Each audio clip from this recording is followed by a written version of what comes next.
We turn again today to Volvemos hoy y vamos a continuar nuestro estudio sobre todo lo que Jesús enseñó. Hemos estado estudiando el Evangelio de Mateo y viendo qué podemos aprender de las palabras de Jesús y de sus acciones. También las circunstancias por las que hizo pasar a la gente para entender cómo debemos vivir nuestra vida en obediencia a todo lo que Él mandó. La última vez vimos cómo pasó por Getsemaní, temiendo romper la comunión con el Padre. ¿Qué aprendemos con eso? Que la comunión con el Padre es lo más importante que podemos desear en la tierra. Es lo que debemos valorar más que cualquier otra cosa sobre la faz de la tierra. La comunión con el Padre. Todo lo demás carece de importancia. No entendemos el valor de eso y por eso pecamos tan a la ligera. Cada vez que pecamos se rompe nuestra comunión con el Padre. Debemos aprender a valorar tan intensamente la comunión con el Padre. Eso es lo que nos ayudará a odiar el pecado. Y eso es lo que aprendimos de ese ejemplo de Jesús. También debemos llegar al nivel donde tememos cualquier ruptura de la comunión con el Padre que pueda venir a través de algo malo que hemos hecho donde hemos violado nuestra conciencia y no hemos escuchado al Espíritu Santo. Así es como viene para nosotros la ruptura de la comunión con el Padre y eso es el pecado. El pecado es el resultado de la ruptura de la comunión con el Padre y el Señor murió por eso, para que nunca se rompiera nuestra comunión con el Padre. Mira el pecado así. Él murió para que mi comunión con el Padre nunca se rompiera y yo fuera libre del pecado. Estuvo dispuesto a romper la comunión con el Padre, que tanto valoraba, para que mi comunión con el Padre nunca se rompiera. Si lo miras así, vas a valorar la comunión con el Padre. Mientras aún hablaba, he aquí que Judas, uno de los 12, llegó acompañado de una gran multitud con espadas y garrotes. Mateo 26, verso 47. El que le entregaba le había dado una señal diciendo, al que yo bese, ese es, y ahí arréstenlo. Realmente es asombroso cómo Judas pudo traicionar a alguien que fue tan amable con él. Creo que le molestaba un poco que Jesús no tomara realmente el poder como gobernante y destruyera a los romanos. Él pensó que podría ser una especie de primer ministro bajo Jesús o algo así. Y descubrió que Jesús no estaba para nada interesado en el poder político. Y Judas se sintió decepcionado. Él solo estaba interesado en cambiar el alma de las personas. Y Judas no estaba interesado en eso. Así que se acercó a Jesús y le dijo, «Salve, Rabí». Él nunca le llamó Señor. Siempre le llamaba Rabí y le besó. Y Jesús le dijo, «Amigo». Él llamó Satanás a Pedro, pero cuando habló con Judas, le llamó amigo. Y le dijo, haz lo que has venido a hacer. No tenía nada en su corazón. Quería hacerle saber a Judas que no tenía nada en contra de él. Sé lo que vas a hacer, pero eres mi amigo. Y ni siquiera eso derritió el duro corazón de Judas en ese momento. Entonces ellos se acercaron, echaron mano a Jesús y le prendieron. Y sucedió que uno de los que estaban con Jesús extendió la mano, sacó su espada e hiriendo al siervo del sumo sacerdote le cortó la oreja. Fue Pedro quien sacó la espada y le cortó la oreja. Y Jesús le dijo, vuelve tu espada a su sitio. Pero todos los que tomen la espada, a espada perecerán. En Lucas capítulo 22 leemos que Jesús fue quien les dijo que tomaran espada antes de llegar a Getsemaní. Y Pedro pudo haber dicho, Señor, ¿qué quieres decir cuando dices que no usen la espada? Fuiste tú quien dijo que tomáramos una espada, y por eso la trajimos, para defenderte. Y Jesús dijo, no es para eso que les pedí que la trajeran. Nunca debes usar la espada para atacar. Te pedí que trajeras la espada por si los soldados romanos sacaban su espada para acuchillarte la cara, y así pudieras levantar la espada y protegerte la cara. Era para defenderse, no para atacar. Así que cuando leemos el mandamiento en Lucas 22 de tomar una espada contigo y la combinamos con esta palabra que dice, guarda tu espada, porque aquellos que toman la espada perecerán por la espada. Llevar la espada contigo es para defenderte. Si tomas la espada para atacar a la gente, eso es completamente erróneo. Está mal que ataquemos a la gente, pero está perfectamente bien que nos defendamos cuando nos atacan. Ese es el mensaje que obtenemos al juntar esos dos versículos sobre tener una espada, pero no sacarla para atacar a la gente. Y entonces Jesús dijo, además, si tomas la espada, perecerás con la espada. Así que es peligroso atacar de esa manera. Verso 53. ¿O piensas que no puedo rogar a mi Padre? Él pondría a mi disposición 72,000 ángeles, 12 legiones de ángeles. Una legión son 6,000 ángeles. 72,000 ángeles pueden venir aquí ahora mismo si se lo pido a mi Padre. Y leemos en el Antiguo Testamento que en tiempos de Ezequías, un ángel mató a 180,000 de los enemigos del Señor. ¿Puedes imaginar lo que 72,000 ángeles podrían haber hecho? Y el Señor dijo, no voy a pedir eso, entonces no se cumplirá la Escritura. Si le pido a Dios que me proteja de este problema, ¿cómo se cumplirá la Escritura? Necesitamos aplicar eso también en nuestra vida. Si le pido a Dios que me proteja de cada problema en la vida, ¿cómo voy a cumplir mi ministerio? ¿Cómo entonces se cumplirán las Escrituras? Así que la oración no es un medio para pedir a Dios que nos salve de todos los problemas y nos proteja de todas las calamidades. No, Dios permite que algunas cosas sucedan en nuestras vidas para que podamos tener un ministerio. Es decir, si Jesús hubiera tenido a los ángeles para protegerlo en ese momento, Él no habría cumplido su ministerio. Y si Dios nos protege de todo tipo de problemas en este mundo, no tendremos un ministerio para otros. A veces tenemos que pasar por lo que otras personas pasan para que podamos empatizar con sus problemas. Y por eso Dios no protege a veces a sus hijos de cierto tipo de sufrimientos. En la India tenemos que pasar por trenes abarrotados y hacer largas colas para hacer las cosas. E ir a las oficinas del gobierno y esperar horas y volver una y otra vez para conseguir un permiso o algo parecido. Porque eso es lo que todo el mundo en nuestro país está pasando. Y muy a menudo Dios no acorta el proceso y nos lo hace más fácil eliminando todos los obstáculos. Nos enfrentamos a los mismos obstáculos que todo el mundo en nuestro país. Y así es como podemos empatizar con ellos. Entendemos las luchas por las que están pasando. Y podemos decir que nos enfrentamos a lo mismo. Porque hemos aprendido a regocijarnos siempre. Hemos aprendido a confiar en que Dios nos ayudará. Hemos aprendido a no estar ansiosos por nada. Pero si estamos protegidos de las calamidades, problemas y pruebas por la oración, entonces no tenemos ministerio para otros. Así que Él dice, no voy a llamar a 72,000 ángeles para que vengan a protegerme. No, que se cumplan las Escrituras. Y Jesús dijo a la multitud que venía a capturarlo. ¿Habéis salido con espada y garrotes a arrestarme como si fuera un ladrón? Cada día solía sentarme en el templo para enseñar y no me apresaron. ¿Qué necesidad hay de venir así, como si quisiera huir de ti? Pero todo esto ha sucedido para que se cumplan las escrituras de los profetas. Entonces todos los discípulos le dejaron y huyeron. Esta gente le había dicho que nunca le iban a dejar. Cuando nos enfrentamos a problemas o a un riesgo para nuestra propia vida, por ejemplo, ellos abandonaron a Jesús y nosotros también lo haremos, a menos que estemos llenos del Espíritu Santo y hayamos edificado nuestro amor por Jesucristo en nuestros corazones. Los que tienen confianza en sí mismos y dicen, aunque todos los hombres te abandonen, yo no te abandonaré, serán los primeros en irse. Así que el que piensa que está firme, tenga cuidado de no caer, dice la Biblia.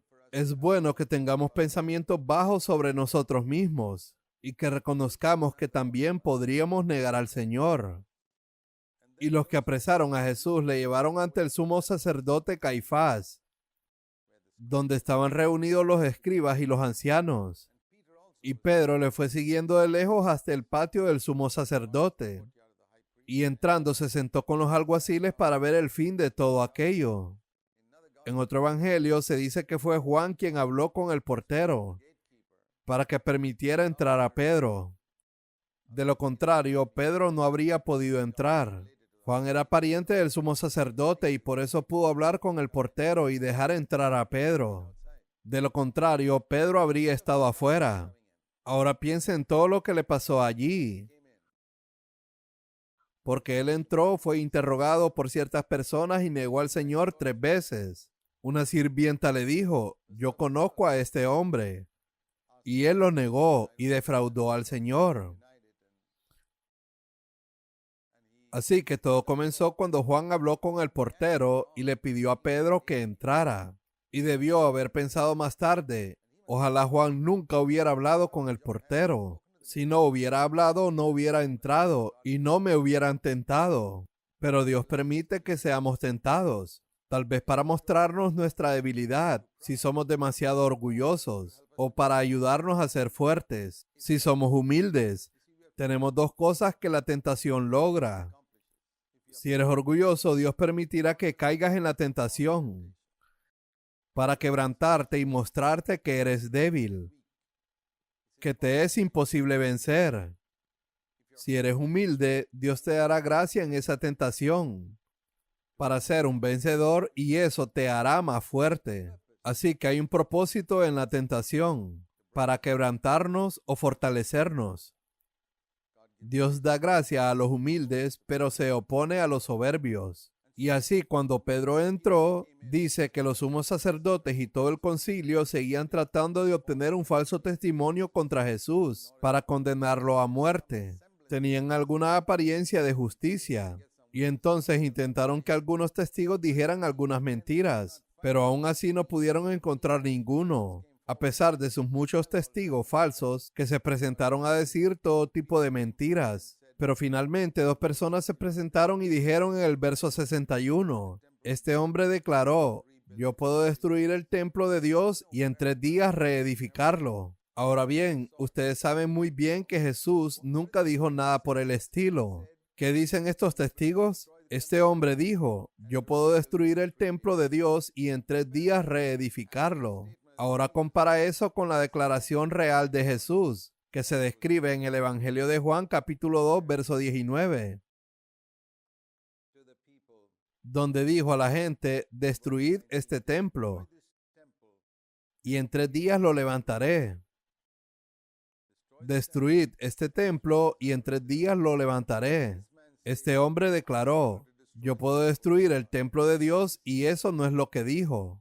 Nunca dijo, voy a destruir el templo de Dios. Es solo una pequeña adición. Pero no recuerda exactamente lo que dijo hace 3 años y medio, porque esta declaración se hizo al principio del ministerio de Jesús. La gente dice, sí, recuerdo que dijo algo así. Bueno, pero eso no es exactamente lo que él dijo. Hay mucha diferencia entre decir, si destruyes el templo, lo levantaré en 3 días, y decir, destruiré este templo y luego lo levantaré. Lo reconstruiré en 3 días. Así que muy a menudo se encuentra este tipo muy sutil, ya sea adición deliberada de una palabra o eliminación de una palabra, y a veces sin saberlo. Hay mucho falso testimonio en marcha. Acusaciones basadas en citas falsas de las declaraciones de otros en el cristianismo. Él dijo, una y otra vez, tantas veces, y no nos acordamos. En algunos casos la gente no miente deliberadamente, simplemente han olvidado lo que se dijo exactamente. Y por lo que vemos aquí, entonces se les llama falsos testigos. Les añades una palabra y eres un falso testigo. Aquí dice que finalmente se presentaron 2 falsos testigos. Dijeron lo que parecía la verdad, pero no era la verdad. Entonces el sumo sacerdote levantándose le dijo, ¿no respondes nada? ¿Qué testifican estos contra ti? Jesús podría haber dicho, yo no he dicho que sea capaz de destruir el templo de Dios. Dije, si tú lo destruyes, yo lo reconstruiré. Pero él guardó silencio. ¿Cuál es el ejemplo? En Mateo 26, verso 63. Jesús guardó silencio. Más tarde, cuando se paró ante Pilato, no quiso responder ni una palabra. Él guardó silencio porque sabía que dijera lo que dijera, lo iban a hacer pedazos.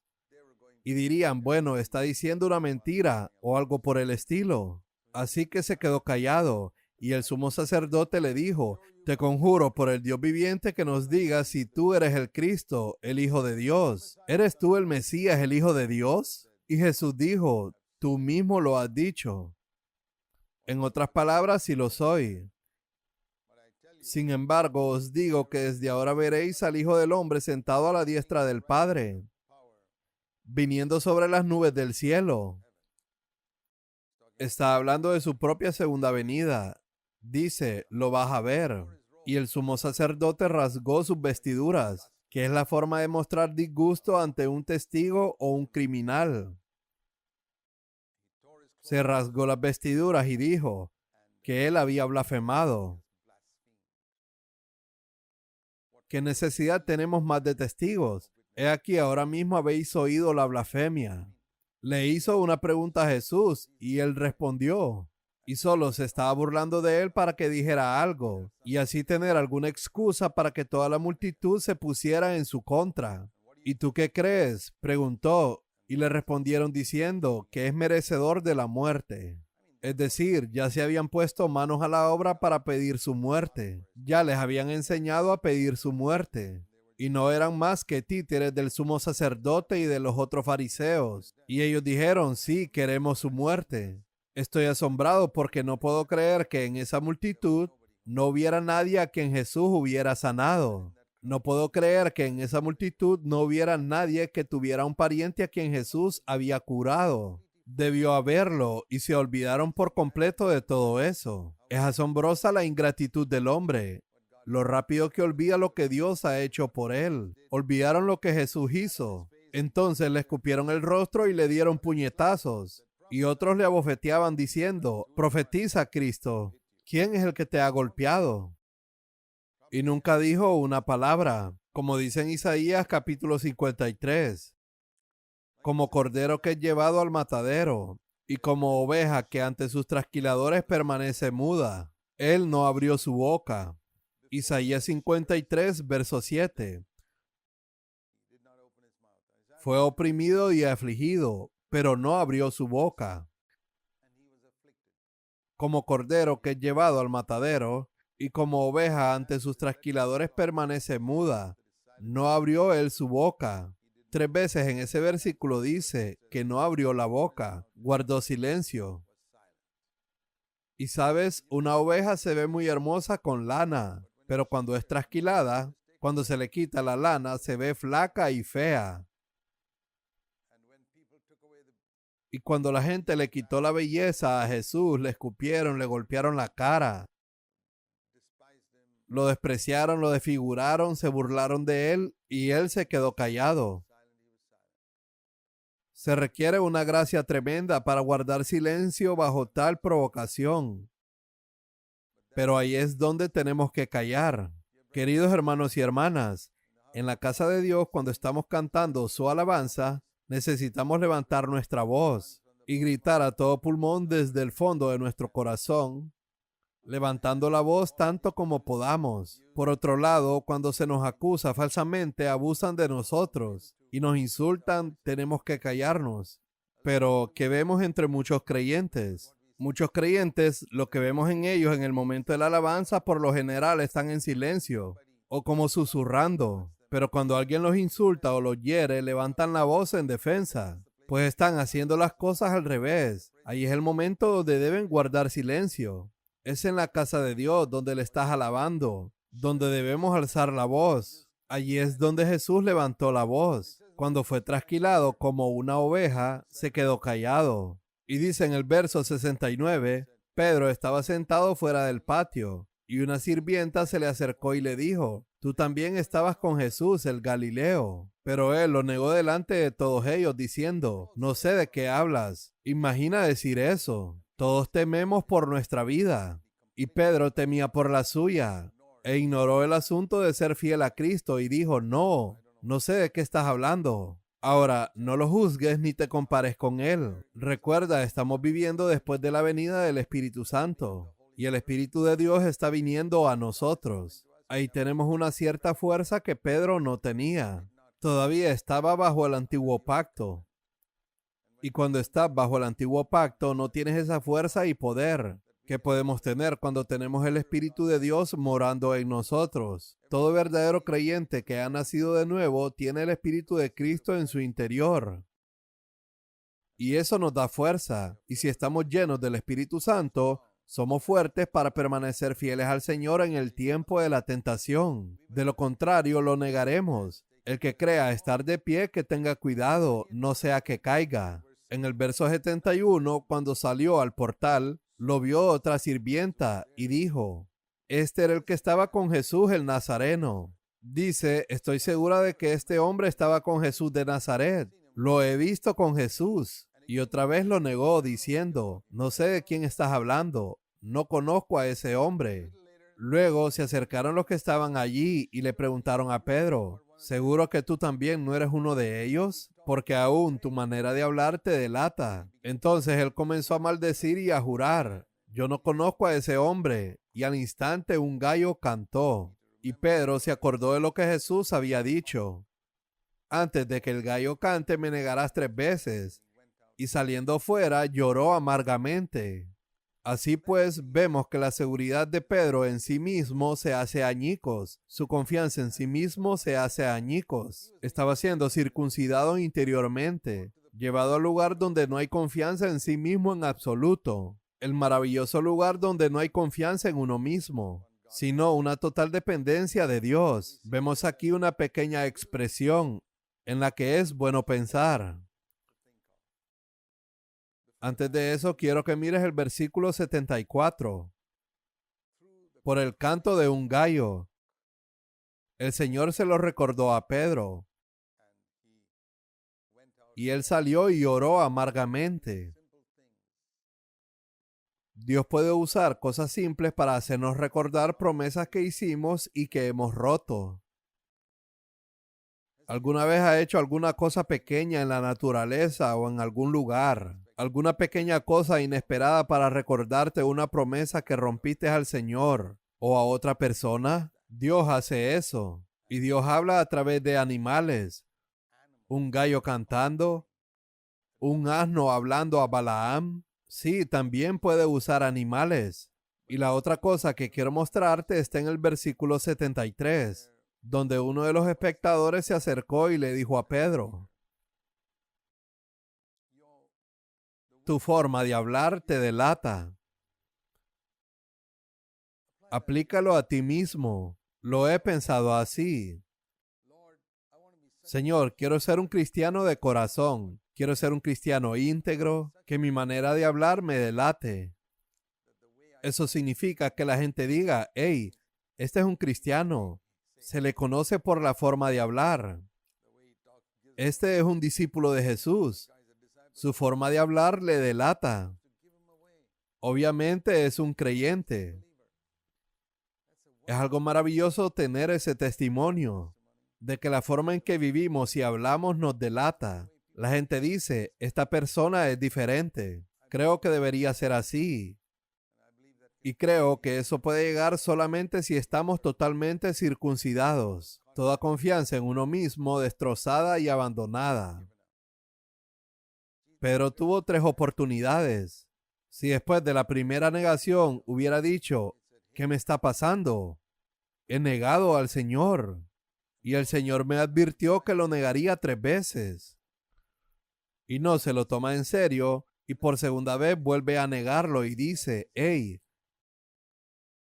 he negado al Señor por segunda vez. ¿Qué sucede? Y el Señor dijo que lo negaré 3 veces. ¿Sabes? El Señor nos da advertencias a lo largo del camino. Y si no les hacemos caso, al final caeremos por el precipicio. Eso es exactamente lo que le pasó a Pedro. Cada vez que caemos y resbalamos, debemos juzgarnos a nosotros mismos y acudir a Dios. Creo que juzgarnos a nosotros mismos debería ser una forma de vida para nosotros, todo el tiempo. Ir a Dios y decirle, Señor, ¿qué intentas decirme? Quiero escuchar lo que intentas decirme. Si fallo una vez y si escucho a Dios, puede que no caiga una segunda vez. Pero no lo sé. Pedro estaba seguro de sí mismo, incluso después de eso. Y luego una segunda vez y sigue teniendo confianza en sí mismo, en lugar de reconocer que estaba muy cerca de caer. Pero podemos decir esto a su favor, que cuando Pedro negó al Señor 3 veces, se acordó de la palabra que Jesús le había dicho. Cuando caemos en pecado es bueno recordar lo que dice Jesús. Y salió y lloró amargamente. Allí quedó completamente destrozado. Ese fue el comienzo de su cambio. Cuando aprendemos, mis hermanos y hermanas, a llorar amargamente sobre nuestro fracaso y nuestro pecado, entonces habremos comenzado el camino de regreso para elevarnos al ministerio que Dios tiene para nosotros. Continuaremos en nuestro próximo estudio.